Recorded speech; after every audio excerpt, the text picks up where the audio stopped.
So magandang gabi sa ating lahat. Salamat sa inyong pagdalo sa ating Zoom meeting number 8. Ngayong oras na ito. Maasa ako na ang bawat isa ay nasa mabuting kalagayan at handang makiisa sa ating pag-uusap ngayong gabi.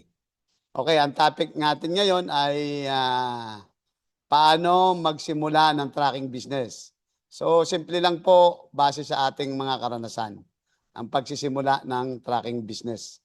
So, simulan na ba natin? Simple lang naman ito, yung kung anong mga nararanasan natin.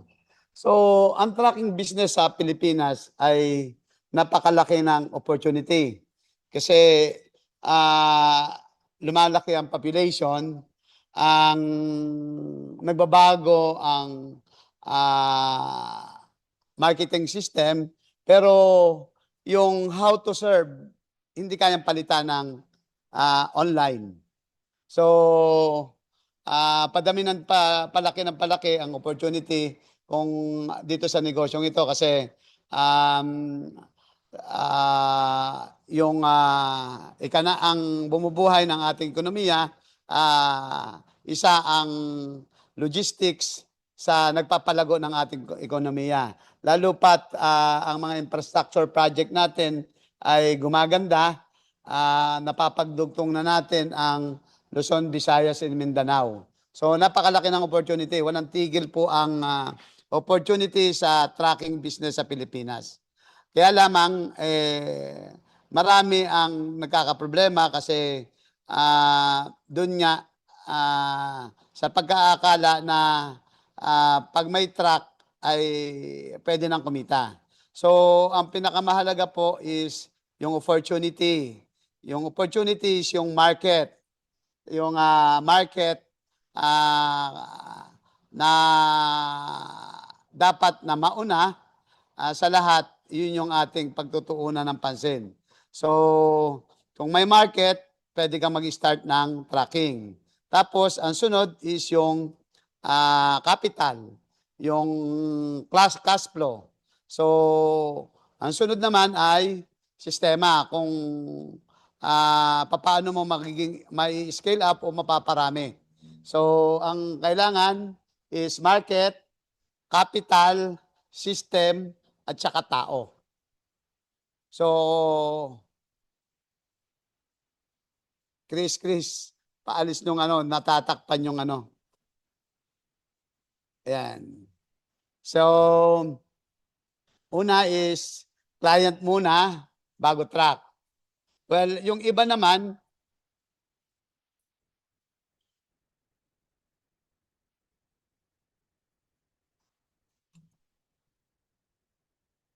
so kliyente, tapos doon sa kliyente, malalaman mo yung kontrata, yung rate ng biyahe. Tapos saka experience yung biyahe, tuloy-tuloy na yan. Huwag agad truck kung walang siguradong biyahe. Well, yung iba, nagkamali na, nauna yung truck kasi nakwentuhan ng kaibigan na maglabas ka ng truck kasi malakas yung biyahe. So, sa negosyo po, ganyan din ako nagsimula. Walang numero, nang gaya lang. So, yun yung mga experience na naranasan ko kung bakit yung failure ay naranasan ko rin. So, ngayon na tumatagal, so by numbers na tayo. Yung numero ang ating pinagbabatayan. So, doon sa mga pagdidesisyon ng pagninegosyo, kailangan lagi ay may pinagbabatayan tayong numbers para siguradong kumita yung negosyo. So, kliyente, kontrata, biyahe, tapos truck. Okay? So, hindi pare-pareho ang tracking.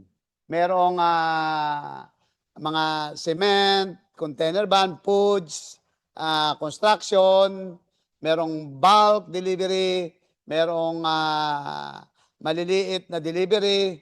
So, iba't ibang klase. So, iba't ibang klase ng pangarga, iba't ibang type ng truck ang kailangan.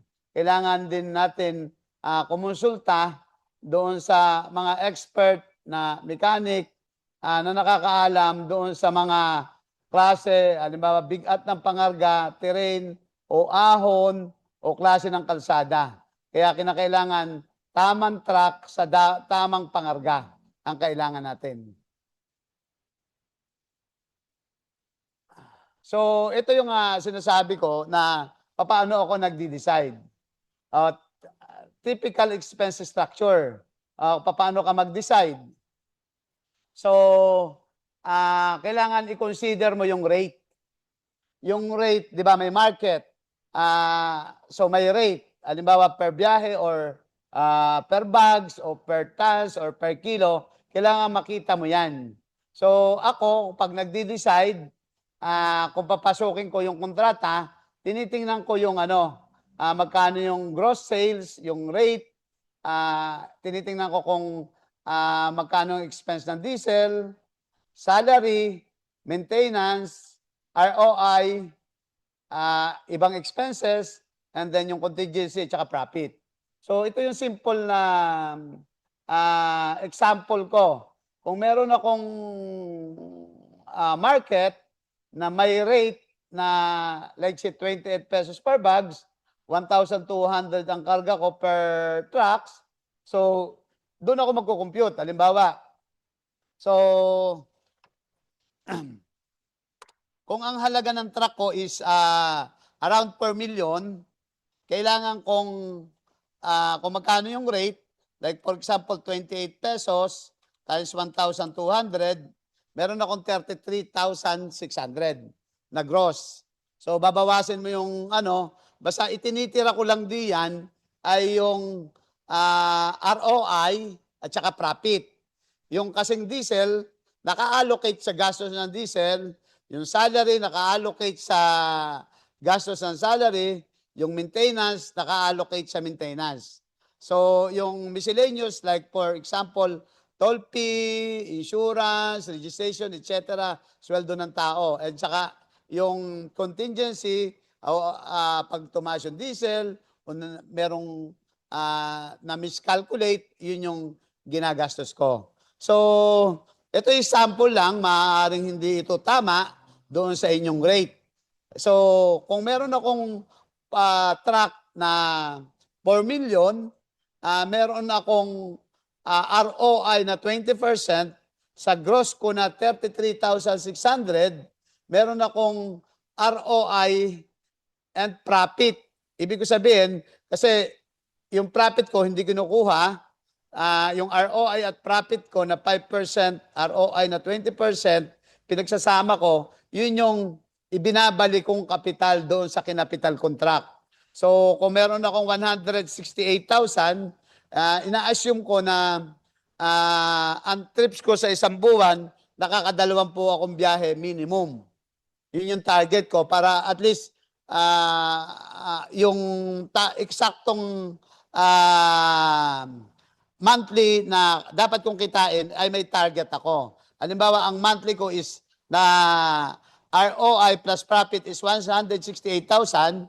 So, kinukompute ko yung per million divided by 168,000. So, yung ROI ko, yung capital ko sa truck, kung hindi ako nag-i-interest, ay humigit kumulang sa 2 taon, 24 months. Maaaring depende doon sa client natin kung gaano katagal mo sasambutin ng truck. So, hindi ko tinitingnan kung magkano yung natitira, basta ang importante, yung target ko na mabayaran ko ang truck na hindi pa siya sira is more than doon sa ROI ko na sinet kung kailan matatapos yung mabayaran yung kapital. So, yun yung kung paano ako mag-decide, kung paano ako kumuha ng kliyente na yung market plus yung rate nila. Kasi ang rate, kung regular naman yung biyahe mo, ang rate ng tracking based on my experience, nagdi-depend yan sa taas ng diesel. Nagdi-depend yan. kung tumataas ang diesel, meron tayong pangalan ito, additional na rate na dinadagdag ang client natin. Laging sa rate ng diesel, bigat ng pangarga at layo ng distansya. Yun yung ano natin. So, nakuha ba ng So, stop po muna tapos i-ano natin. Baka napapabilis ako ng maano natin yung mga client natin. Kayo mga kanegosyo o tracking, kumusta yung inyong Paano kayo nagko-compute? Paano nyo pinapasukan ang isang transaksyon? Ano yung mga basihan? So, sino yung po pwedeng makatulong natin kung paano pinatatakbo nila yung negosyo nila? Okay, pwede po kayong mag-raise hand or chat or ano. So maganda po yung gantong talakayan, at least kung sakali may question po, ma-address po agad natin. So sino po dito yung mga may tracking na po? Ayan, si Bon. Negosyong Bon, go ahead po. Ay, sir, pwede ho pa balik ako, sir, sa PowerPoint? Sige.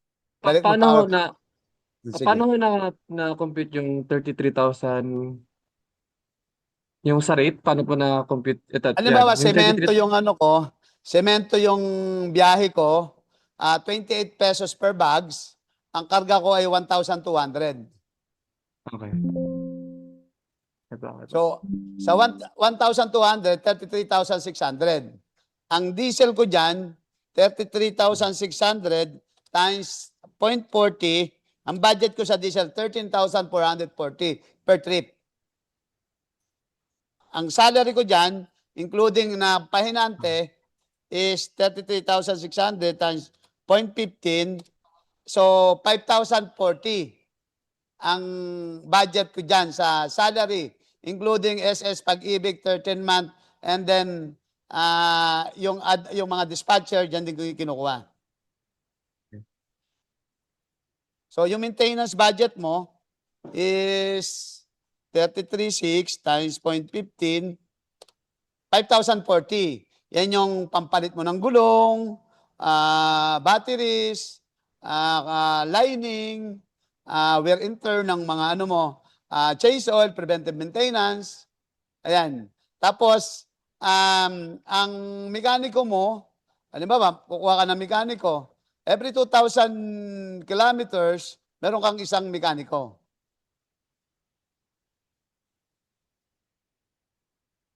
So, yung pagkakasyahin mo, yung budget mo sa maintenance. So, ibig sabihin, yung diesel, salary, maintenance, miscellaneous, contingency, yun na yung operational expenses mo. Yung pambalik mo ng capital mo sa truck, yung 20% ROI at saka yung profit.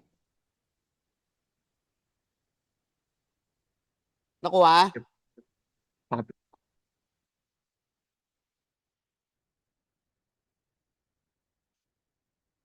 Balik mo sa audience. Okay. So, ang tanong natin, doon sa mga tracking, paano kayo nagko-compute? Ano ba yung rate ninyo? Yung truck ninyo, gaano katagal ninyo babawiin?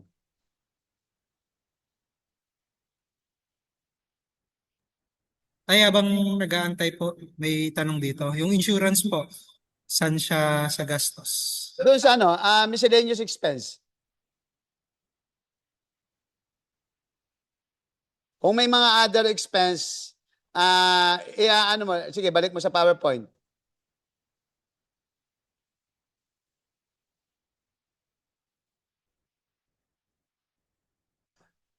Halimbawa, gross mo yung rate na 33,600. May mga other expense na hindi kasama naman doon sa operation mo, like yagyag. So, babawasin mo muna yon. Tatanggalin mo muna ang cost of goods sold.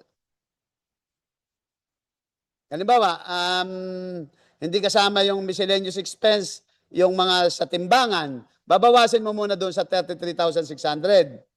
Kung ang hindi kasama sa miscellaneous expense at included doon sa rate mo, yung toll fee, babawasin mo sa 33,600 bago ka mag-compute ng diesel, salaries, and so on. Kasi merong mga rate nakasama yung yagyag, yung magbababa ng per bags. Tapos, merong mga rate na nag-overload ka, dinamihan mo yung karga, so babawasin mo naman yung mga budget timbangan.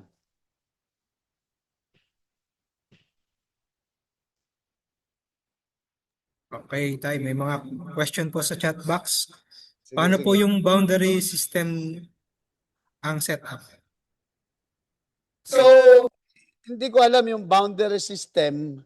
Kung boundary system, tingnan mo yung ano mo, yung capital mo doon sa ano, sa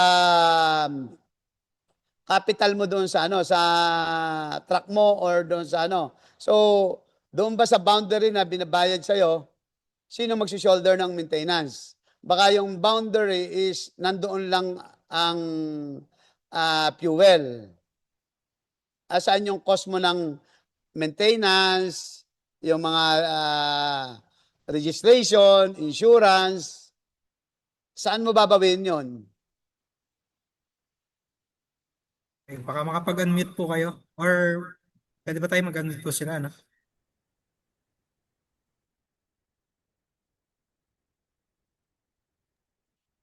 Gosyong John Christian. Baka makapag-follow up kayong question regarding dun sa ano.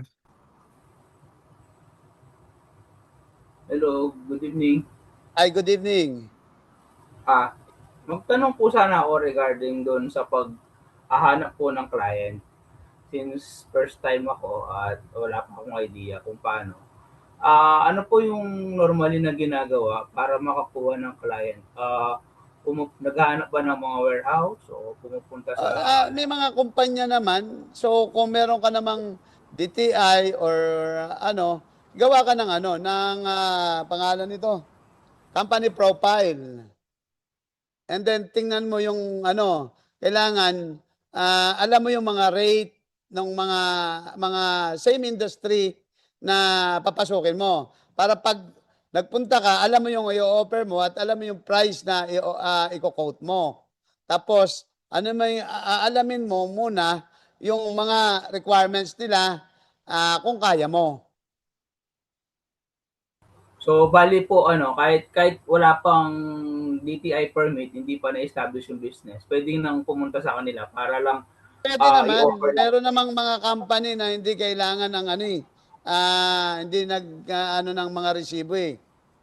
May mga company. Ang ano naman talaga niyan, ang susi ng negosyo ay tayo, Okay po. may-ari. Kailangan alamin mo, number one nga is market, alam mo magbenta. Number two is operation. Kung ano mga kailangan, paano mo masiserve, is kailangan alam mo kung paano magpatakbo niyan. Opo. So kaya, ang negosyante, kailangang pag-aralin mo yung sales, operations, finance, human resource. So sa Okay po. sales, kailangan i-combine mo yung marketing, strategize, paano ka bibilhan, paano may market. So, ang negosyante, kailangan ikaw mismo, aalamin mo talaga yon lahat na ngayon. Sales, operation, finance, human resource, and marketing. Ikaw yon.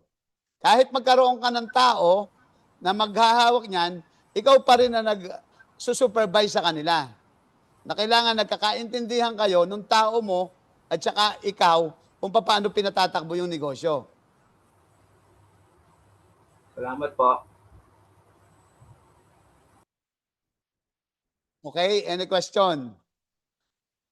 Okay, siguro tayo para hindi tayo malayo sa topic, ano. May mga ilang follow-up question kanina dun sa pag-compute po. Tapos ano ba to tayo? Parang sa dulo na po yung question and answer, ano? Hindi, Para kasi importante ito yung numbers eh. Kaya pero nga, inaano natin kasi ito yung pinakamahalaga sa kanila eh. so ito yung medyo babaran po natin ng mga question muna. So yung sa mga Ah. market, sa mga mamaya po may question and answer naman po para doon. So sa ngayon, i-allot po natin siguro yung sa Ang ano computation. lang natin is tanungin, paano nila ino-operate yung kanila. Halimbawa sa rate, tingnan natin, ilang taon na sasambot na babalik yung kapital. Ano yung ah, ano yung common problem na na-encounter nila? Ito po tayo, may tanong dito. Then baka pwede po kayo makapag-share. Si Realme RMX 3472, pa-rename na lang din po. Or anong name po? Sabi niya po, per biyahe po, ilan po kaya ang ideal na profit margin percentage? Per biyahe po ba na kinukompute or per month na lang? So, baka pwede niyo pong ilang years na po kayo sa business? Yun. So, lagi ang computation natin per trip. Kailangan sa per trip nakikita natin magkano yung natira. Hindi ba tayo nalugi sa biyaheng yon? Okay, makakapag-unmute ba tayo? Para makapag-explain po tayo. Si Realme. Habang inaantay tayo, ito may question din po si ano. Ito nag-comment lang si Kanegosyong Mark. Boundary system usually operator. Tama. Okay. May question pa po ba or mga may gusto mag-share po? Yung mga matatagal na rin po sa tracking or yung mga may problema po ngayon sa computation, sa rate.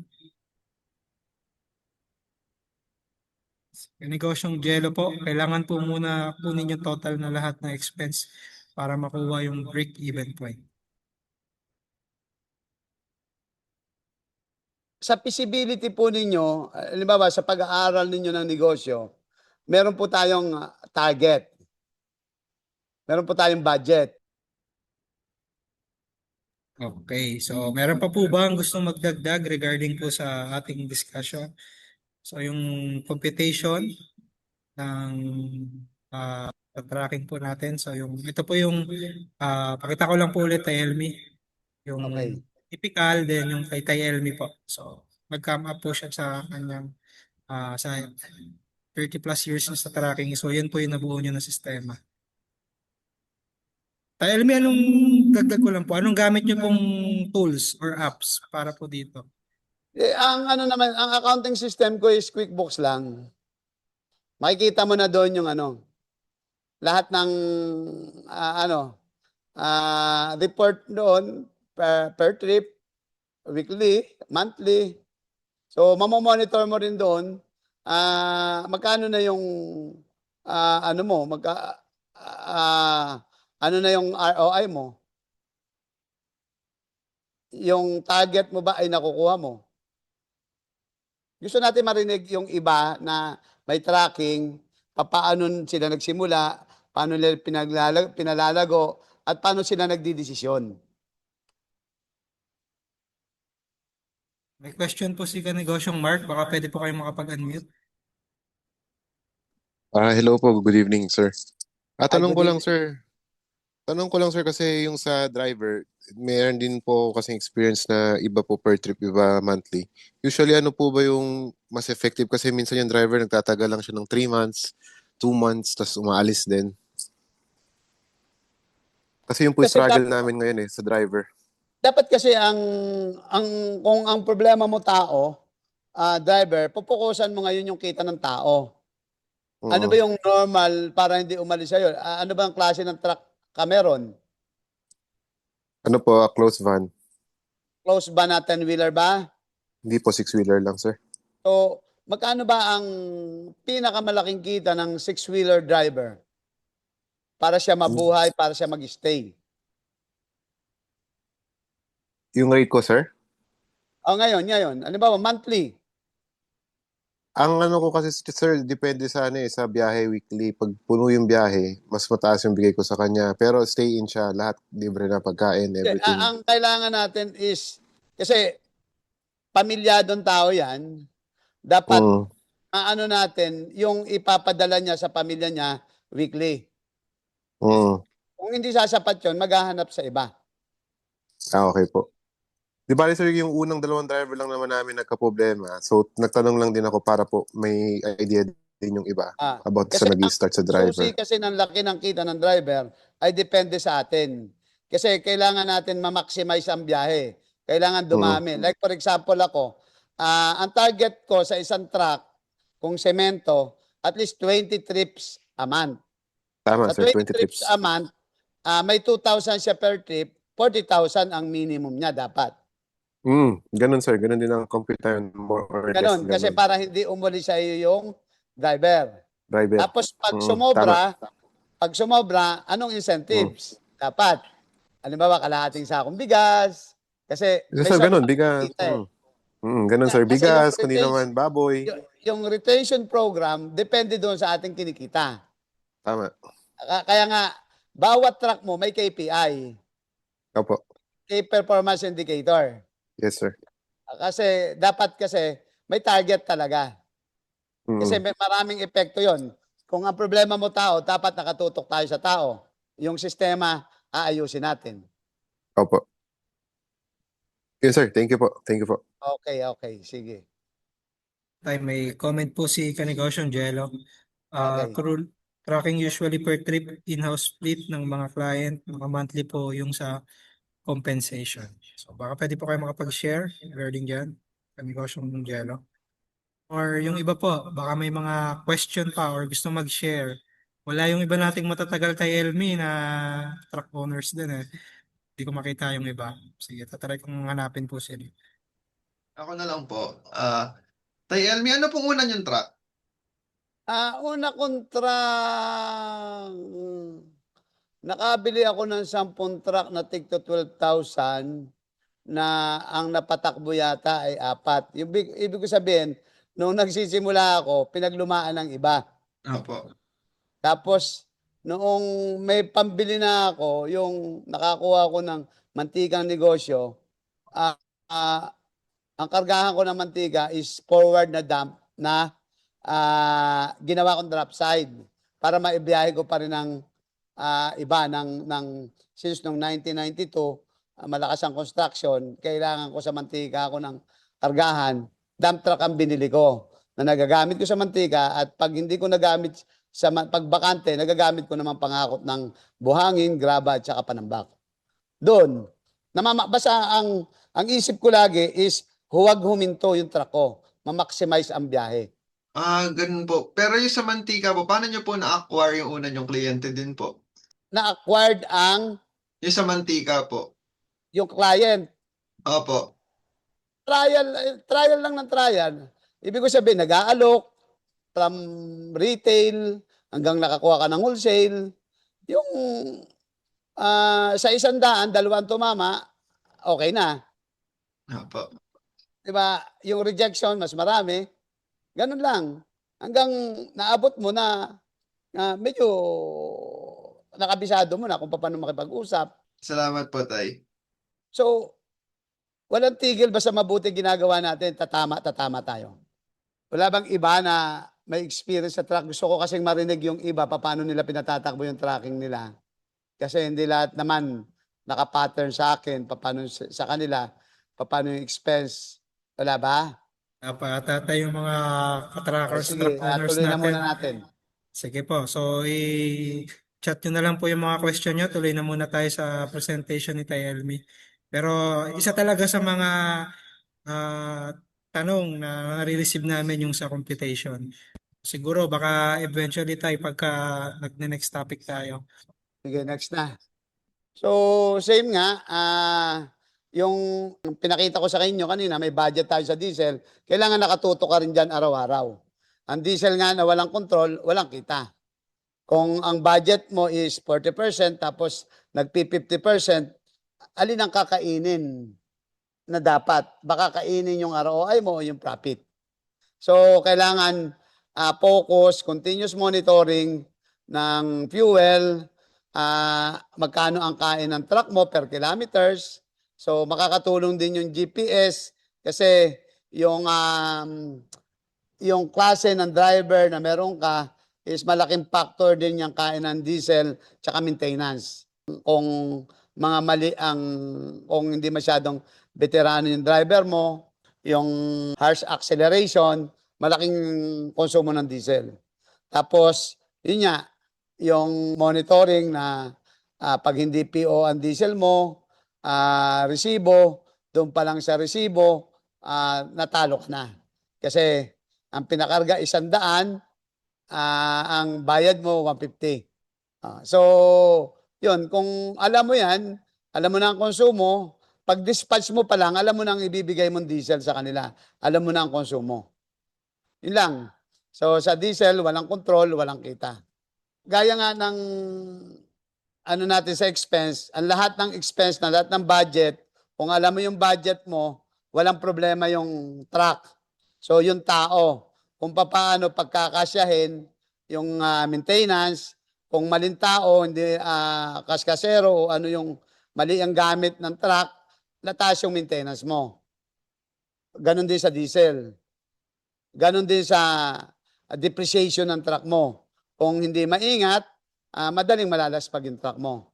So, number one dyan is the leaders and kung paano yung tao, paano mo iaayos.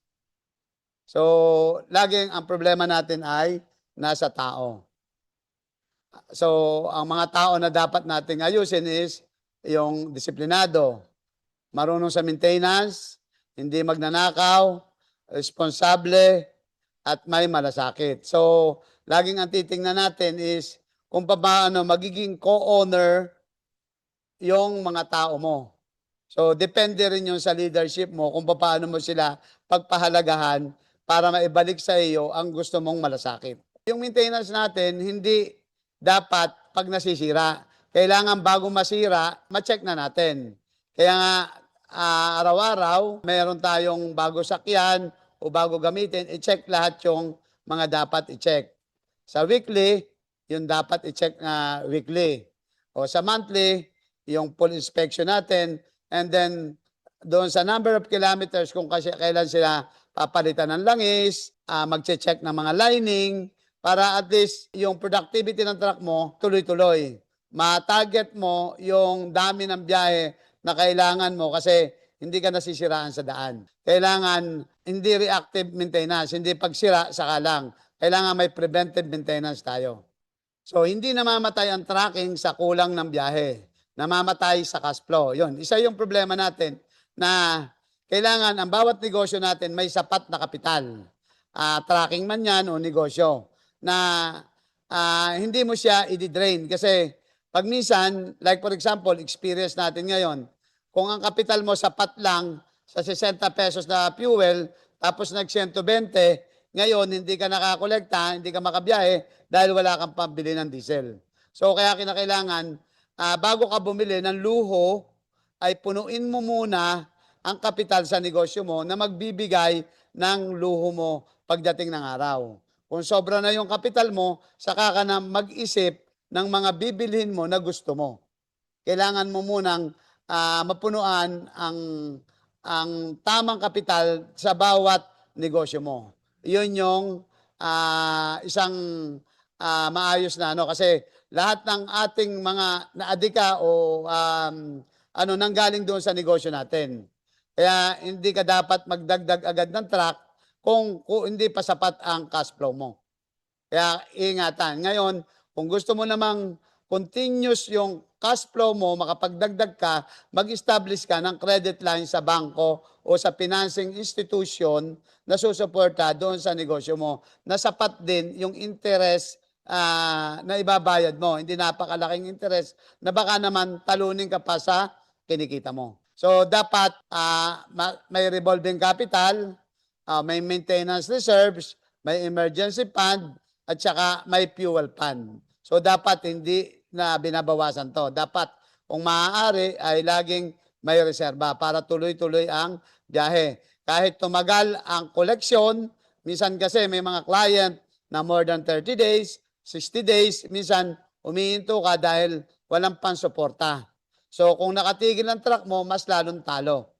Kaya kinakailangang aralin mo na magkaroon ng maayos na cash flow ang iyong negosyo para tuloy-tuloy ang kita ng negosyo mo, anuman ang sitwasyon na nangyayari. So, yun lang. So, cash flow is, ika nga, cash is king. Kung may pera ka, nakakabili ka ng mas mura. Okay.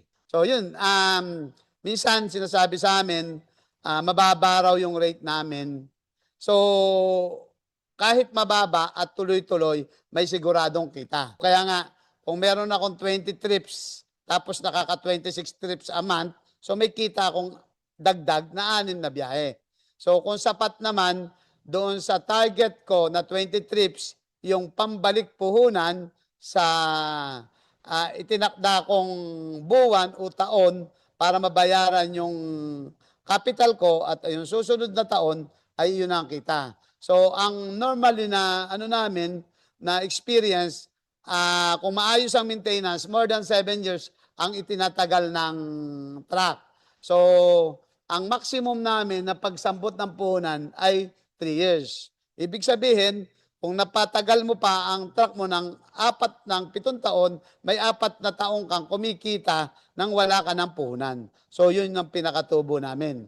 Tapos, pag pinagbili mo ang truck, at least mga 10% ng salvage value. Ibig sabihin, 4 million in 7 years, pwede mo nang ibenta yung truck mo ng 400,000. Kaya, kinakailangan, kung kahit naman hindi mo ginagamit at tumatanda ang truck mo o yung isang sasakyan, nagkakaroon pa rin yan depreciation yan.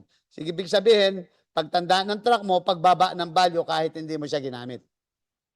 O yan, maraming trucking kumikita sa papel pero sa wala sa cash. Kasi nga, marami na napapabayaan yung koleksyon. So, kailangan natin, pagkakabiyahe, pag naipon ng resibo, kung weekly, maibill mo ng weekly yan. At saka, be sure na kumpleto lahat ng dokumento. Minsan kasi, nag-bill ka, kulang ang dokumento, babalik, o tatagal ng 1 buwan uli, bago maibill uli, bago pa mapunta sa koleksyon.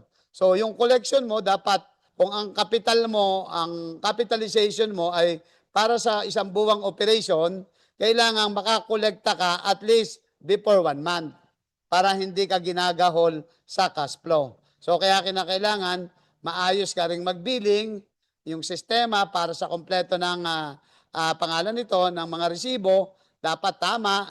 Tapos yung pagkolekta mo, dapat maayos din, hindi nakakalampas. Tapos alam mo kung hanggang saan ang kapasidad mo na kaya mong ipautang sa kliyente mo. Kaya pag pirma mo ng kontrata, anong terms of payment kailangang maintindihan mo para sumapat sa cash flow mo. So, yung medyo malalaki na yung negosyo, nakakapagpautang na sila ng 90 days, na which is yung iba hindi kaya, kaya nasosolo nila yung kliyente na yon. Ganun yung negosyo. Habang tumatagal, dapat tumitibay ang cash flow para hindi ka magkaroon ng problema anuman ang sitwasyon na nangyayari sa negosyo. So, yun yung kinakailangan na maayos ang paghawak mo ng finances. So, yun yung dispatch, ang utak ng tracking. Ibig sabihin, yung tamang dispatching, yun nga, yung gaya ng SOP, Standard Operating Procedure. Yung negosyo mo, kinakailangan ang isang truck ay bumiyahe ng gaano karami yung target mo. Dapat ma-meet mo yung 95% efficiency. Yung halos walang humihinto, halos tuloy-tuloy na biyahe para maayos yung kita mo. So kung maayos ang dispatcher mo, ang dispatch plan, yung scheduling, yung monitoring, at saka yung tamang pag-relate ng communication, walang late delivery, walang mataas na diesel kasi pabalik-balik, walang customer complaint, walang idle truck. So kikita ang tracking mo. Matitingnan mo kung ano yung itinakda mo na ROI o kita, mahihit mo yan. Yun yung tamang sistema. So kung mayroong sistema, maayos ang patakbo ng negosyo. Kung yung tao ay susunod sa sistema. So mga basic requirement. Pag ikaw ay legitimate tracking, so kailangang updated ang OR and CR. So LTFRB permits, kinakailangan. May mga kliyente na minsan nagre-require pa ng PESA. So insurance, kung kayang budgetan, yung comprehensive, budgetan ninyo para hindi na masyadong kayong kinakabahan ano man ang mangyari sa daan. So mayor's permit, registration, so yung delivery receipts, proof ng delivery natin para makasingil. Saka yung trip ticket, proof ng natin para sa mga salary ng driver at para ma-identify mo ano yung lahat ng binayahe mo ngayon, and then Yung system nga, makikita mo ano yung mali mo ngayon na dapat i-improve mo sa next month. Para pag nag-business review ka, alam mo yung mga i-correct mo para ma-hit mo yung target para sa susunod na buwan o susunod na linggo. Okay, ito yung mahalaga. Yung grahe mo, kailangan malapit sa client mo, yung parking area, safe, yung maintenance area mo, malinis, maayos, para hindi naghalo-halo yung mga pyesa mo, hindi naaaligabukan yung mga filter mo, yung pag-ayos ng tamang mga vulcanizing partner, tamang mga mekaniko, so yung secure ng lugar mo nga, para madali ang dispatch mo. Lokasyon ng Atyarda. Hindi dahilan na isa lang ang truck mo, bago ka. Kailangan may mga ganitong community, may mga YouTube na napapag-aralan na libre kung paano mag-manage ng tamang sistema. Hindi dahilan ng maliit o nag-uumpisa ka lang. So mas mabuting mag-umpisa ng organized, may sistema. Mas mabuti yan. Kasi at least hindi ka hirap na mag-scaling, sa pagdidesisyon, numero ang titingnan. Hindi ka kakaba-kaba dahil ng puro hula o puro emosyon ang basehan mo sa desisyon. Ang desisyon mo ay base sa numbers na nakikita mo. Yun, may market. Kung magpapadami ka kagad ng truck at kulang cash flow mo, maaaring hindi ka makakreate ng magandang value, baka maaaring masira ka sa kliyente mo pag hindi mo masuportahan ang operational expense. So, palakasin muna ang sistema, maglaan ng kapital bawat truck, kung ilang truck yan, tingnan mo yung collection mo, yung cash flow, kailangan patibayin. Or mag-establish nga ng financer o credit line sa bangko o mga financial institution na susuporta in case gahuling ka sa kapital. So, palakasin ang tao, maintenance, yung fuel, yung dispatch, and collection. Yun yung buong sistema. So, pumili ng tamang truck. So, yung tamang truck, ano ba yung pagtatanong sa mga ibang may karanasan? So, availability ng pyesa, yung fuel, yung resale value, yung madaling magawa ng mekaniko, matibay sa operation. Pero ngayon, ang labanan na kasi, fuel injection, yung computerized, kasi ang pinakamalaking factor is yung fuel efficiency at lakas ng makina kahit maliit yung kaya yung mga mekaniko ngayon is medyo technical na. Kung mga dealers ang kukuhanan, yung maayos ang after sales. Brand daw po tayo ang gamit nyo ngayon. Ako whole lang kasi mura lang and then pumapasok doon sa budget ko na at least maximum 30 months na ROI ko. Kasi compare sa mga nagpa 5 million, ganun din naman yung kita. So yan, mahalaga ang relationship, yung connection, network sa negosyo. Kasi mas maraming kaibigan, mas marami kang makakausap na makakatulong, magre-recommend kung maayos ka doon sa iba. So, importante yung sumali sa community,